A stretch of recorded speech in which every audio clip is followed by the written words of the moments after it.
Welcome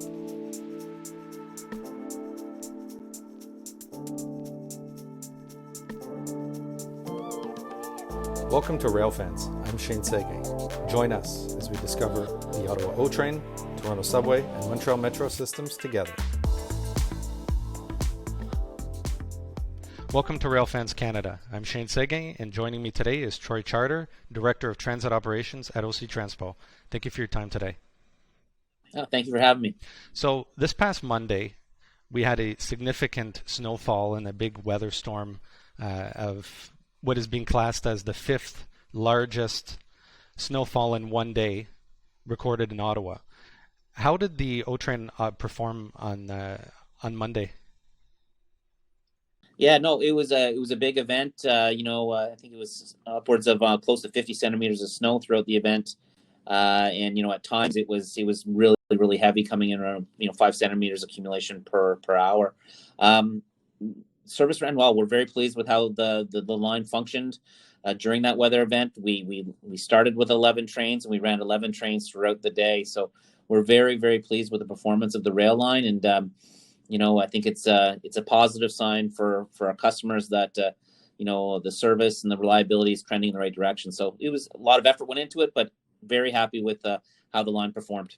Obviously, we have our own live stream camera, and we were monitoring the progress and the performance of the train, and it was very impressive to see train after train practically on time, on schedule, consistently 3-4 every 5 minutes, coming in, coming out of Blair, and really not seeing any issue. It really was a flawless day, and it was really impressive to see that. So can you tell us a little bit about the winter operations with the OTrain? What kind of things are put in place by OC Transpo, RTG, RTM to ensure quality service and to manage the snowfall in a weather event?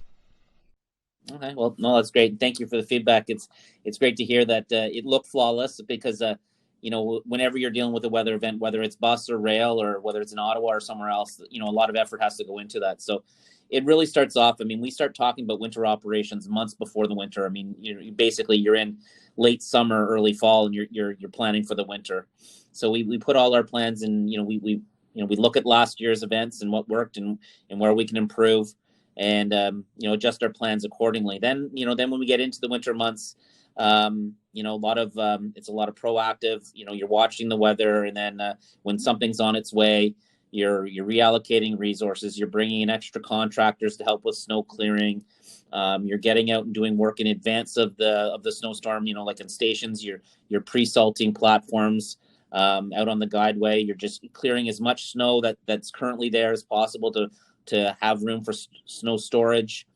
And then I talked about resourcing. You bring in extra resources to help assist during the weather event when you're in your operation, and that was a big piece for us this year. Is that we had technicians that were riding trains. We had people at stations helping keep the door sills clear of snow buildup so that we don't have any issues with doors on the trains. And then at times we had technicians go out and just double check switches and switch heaters. Service is running well. Let's be proactive and make sure it continues to run well, and check those things out. So a lot of resources, a lot of planning, and you throw a lot of person power at it to just to keep service going. And that flawless look is what you want. As I said, we're very, very happy with the day, but a lot of resources went into that to make sure it ran well. And that's what we do when we have storms coming, and it's both OC and RTM resources. It was a good day, and our challenge is, okay, now do it again. Do it again. You got to do it every time. It's not good to just do it once or twice. You got to keep doing it, and that's the sign of a good operation, and that's the reliability we're building in. If we look back at the previous years of the operation of the train, there were struggles in the winter. A lot of those things had to do, or at least one aspect of those was the switches and how they were electric heaters, and they've since been converted to gas. So could you tell us a little bit about make a comparison between how the original heaters worked and how the new high-performing gas heaters are working, and how that's really changed reliability in the winter? The first winter that we had electric heaters across the entire line, and what happened was in the east end, where it seems that the switches are more exposed to the wind and the elements. Those switch heaters just they had trouble keeping up and keeping the snow clear of the switches, right? So last year, heading into the winter, I think we completed the final set of switches, the switch heaters, beginning of December. So last winter, we had a very good winter in terms of performance and switch heater and switches functionality, because we replaced all the switches in the east end, where I think in the previous year, all but one issue we had with switches during the winter occurred. So all the east end switches were converted to gas-powered switch heaters. And then in the west end, we added additional heat trace elements. So still electric, but we added additional heat trace elements to further augment the functioning of the switches in the west end. So back to the east end, the gas-powered switches, they're much more powerful, and they essentially just pump out a lot more heat, and that extra heat is able to go the entire length of that switch location and make sure you clear out a lot of snow. It's similar to the switch heaters that we use on line 2, and that we will use on line 2 when it reopens. But so the changes that we made last year heading into the winter with the gas-powered heaters, which are much more powerful in the east end, and then enhancing the west end with the additional heat trace elements, yielded real positive results. I think we went through the entire winter with maybe one minor switch issue. So we saw some real positive results. So we weren't surprised this year that we were going to see those positive results. But once again, it's just something that you need to be proactive, you need to maintain, and you need to be watching. And because all these pieces of equipment, something can happen, and you have to check and be proactive, and that's the best way to keep service going. Be proactive.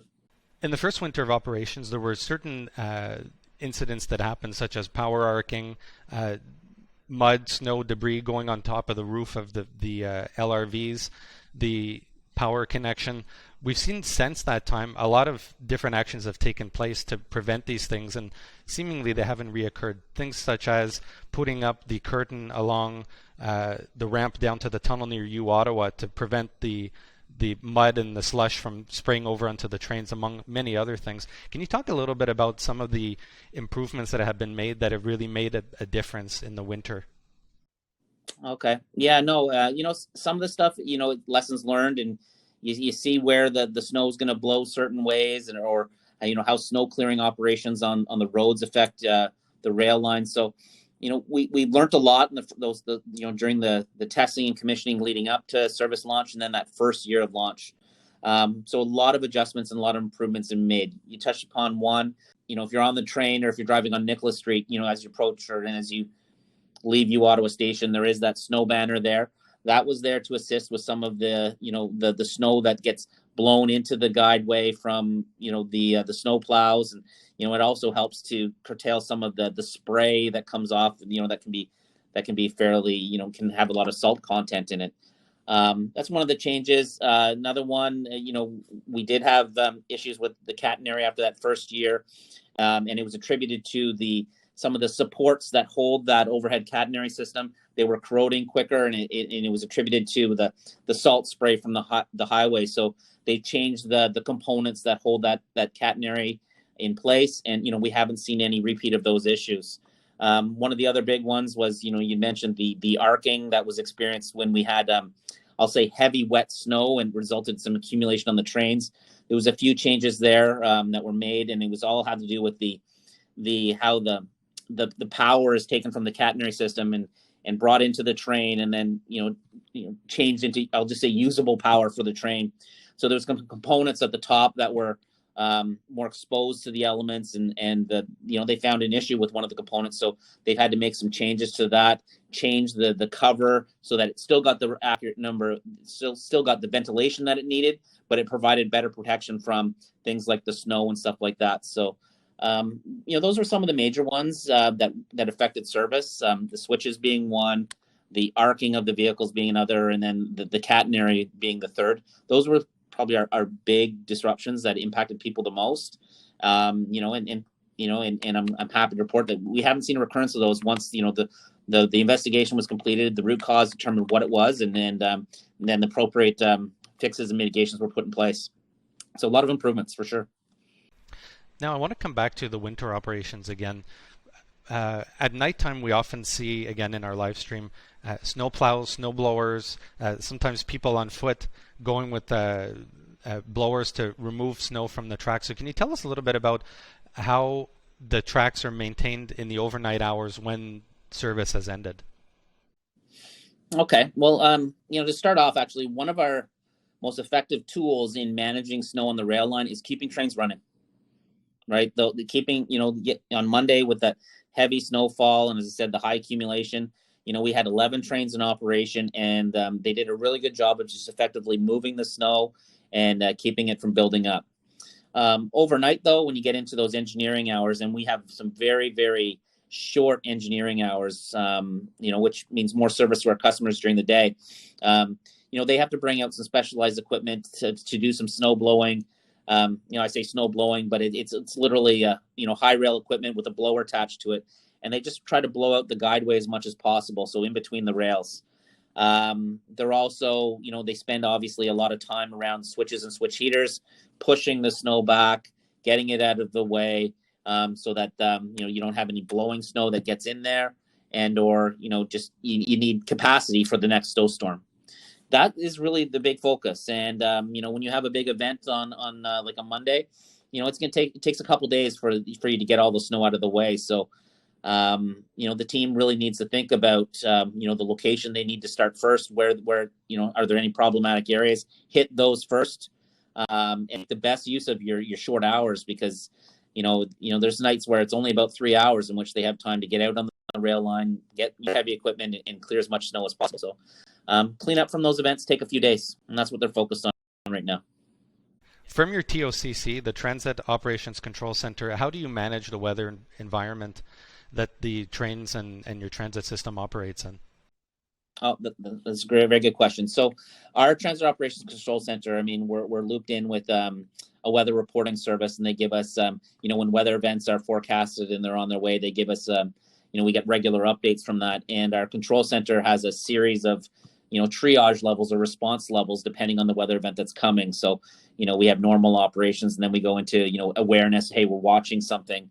And then we get into activated operations. And when we get into activated operations, essentially what we're telling is all the various units, whether it's the crews that are maintaining the stations, or, even on our bus network, when we get into activated operations, it's saying now each one of your groups, you all have winter operating plans. You need to activate them. And that's about, getting the extra resources in, you're looking at your shift coverage, checking your equipment, make sure everything functions. You don't want any surprises when a weather event hits.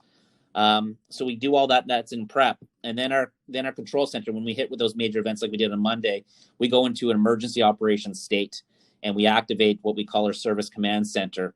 And they along with the control center, they proactively monitor what's going on with the service, watch the weather, and they're talking to all the necessary parties in terms of what's needed to respond and react. So our control center, especially on the rail side, they need to be very, very proactive in monitoring the system. And we have a lot of the equipment out there is got what we call alarms. So it reports into us through a SCADA system, and that gives us a lot of an ability to really be proactive. So our control center staff are looking at things like are all the switches functioning as they're intended? Are the heaters all turned on? Are the sump pumps in certain areas like the connector tunnel, are they working? So very, very proactive monitoring of all the various systems. And then if you do see something that raises a concern, or there's a potential issue, immediate deployment of field staff to go look at it. And when that happens, there may be some times in which customers on the line may experience short delays and trains not moving, and that's because we would have a technician going and saying, hey, go take a look at that switch. We want to make sure the switch heater is still working properly. We're seeing a bit of snow buildup. So while the technician's out there, obviously trains can't pass, and that may result in a short delay. But these are the proactive things that we need to do, or that all rail lines do, that all organizations do to keep service moving in weather events. Now, I want to ask you about the trains themselves when they're operating on the line in weather events, whether it be snow, ice, or even rain in the summertime. We've often heard about type 1, type 2 braking, different acceleration and braking profiles. Can you talk a little bit about these, and what do these mean, and how does that affect the train's performance? Okay, no, that's a very good question. So we do have what we call, we do implement different brake rates on the vehicles. And that's a proactive means of managing the service. And the analogy I'll put on it is like when you're driving your car. When you're driving your car through during a weather event, what do? You drive a little slower, you brake a little sooner, and you accelerate a little slower as well, right? So our trains, they're all subject to a computer-based train control system. So our train control system, we have the ability to change the brake rates. So essentially, we're seeing some heavy weather, whether it be heavy rain or heavy snow. Let's implement a type 1 brake rate, for example. And then that just means that trains will come into the station a little slower. They'll brake a little sooner, and then they'll accelerate, a little slower as well. So customers may notice a difference, but the end-to-end travel time doesn't change all that much. And then you get into a more, I don't want to say aggressive. It's the opposite of aggressive. The more cautious, type 2 brake rate. So once again, a little bit slower into the station, a little bit slower out. And that's where customers would notice that, and might experience across the entire line, increase in travel time of a minute or of a couple minutes. But it's just like how you drive your car. But we have the ability to do that for all the trains across the system, through our control center. If the issue is if the challenge or if the concern is in a localized area, say at a specific station, instead of a brake rate change, we can implement a temporary speed restriction in that area. So all trains coming in would travel at a reduced speed. So we have a couple different tools in how we manage the service, and really it's about just making sure that the service is safe and reliable. But the one thing that we really need to focus on is service the next day, right? You don't want to cause a lot of damage to your trains, creating flat spots or anything like that from rapid braking. So you really want to manage things, because I think people will be understanding that if there's some issues during a weather event, but they expect perfect service the next day, right? So you got to manage through the event, and you got to be prepared to run your full allotment of trains the next day. And once again, in this situation that we had, Monday we ran 11 trains all day. Tuesday we were running 11 trains. Today, running 11 trains again. So Troy, I want to talk a bit about emergencies or situations on the OTrain that a passenger, a citizen, a rider might be witness to that demands some sort of action or some sort of response. So I'm talking about a medical emergency, or somebody falling onto the track, or somebody walking on the track, somebody seeing something like that, or passing out, or any number of incidents that could result in something tragic or catastrophic from happening. So my question to you is, in the stations, on the trains, there's emergency communication panels, there's information and all that, but a lot of people often comment online that they're fearful of activating these security devices for fear of getting in trouble themselves because it wasn't a situation that warranted it. So can you talk a little bit about what situation warrants it? What should people do if ever they do see something amiss, or somebody in distress, or whether it's somebody contemplating some sort of action onto themselves, or a medical emergency with someone? What should somebody do, and what is appropriate? Sure. No, I gladly answer that, because the emergency intercom that speaks to the driver, or the emergency intercoms on the platforms that speak to the control center, and even the emergency stops and those types of things, they're there for a reason. And we want customers to use them if there's a need. I'd say to any customer, if you feel that it's an emergency and you should talk to the operator, or use the emergency camera, or pull the emergency door release on the train, which would bring the train to a stop. Don't hesitate, do it. If you feel there's an emergency, if you feel there's something serious, reach out to someone. That's what they're there for. And I appreciate some people may think something's more serious than others, but at any time, if you think there's something serious that you need to bring to the attention to us, or the train needs to stop because something unsafe, don't hesitate. Obviously, if you're doing it frivolously, we've got some concerns with that, but I know the vast majority of our customers we want people looking out for each other. We do have staff on the line. We have special constables and supervisors and some customer service agents, but we can't be everywhere and anywhere. So we need people to look out for each other as well. So those tools and mechanisms are there for a reason. I've been in this role many years now, whether it be bus or rail, and I can't think of a time where a customer has been fined or got in trouble for, using the emergency response button, and someone coming back and saying, well, it wasn't an emergency. What we have had people in the past who are frivolously using them to play games, but that's not what you're talking about. I know. So use the tools that are there, please. And for example, that's one of the reasons why we put. I know most people have cell phones now, but there's pay phones on the station platforms in the downtown tunnels, and there's a reason for that, right? If someone's potentially contemplating doing something, there's a way that they can reach someone through using the Bell payphone, and it's free, right? So a customer could use it, or even the person who's in distress could use it too. So we've tried to put as many of these safety features as possible in our line to keep people safe. So please use them if they're there, and you feel you need to. Great. Well, that's appreciated, and thank you for speaking on that, because that's an important point. It is. Yeah, and especially with the pandemic and all that. I mean, not just because of the pandemic, but people need to look out for each other, and it's important to act and respond if you see something potentially happening or wrong. So thank you again for speaking on that. That's very important. So Troy Charter, thank you very much for your time today. Thank you for speaking on the OTrain. As always, we very much always appreciate talking to you and talking about the OTrain. Thank you very much for your time. Anytime. Looking forward to the next time.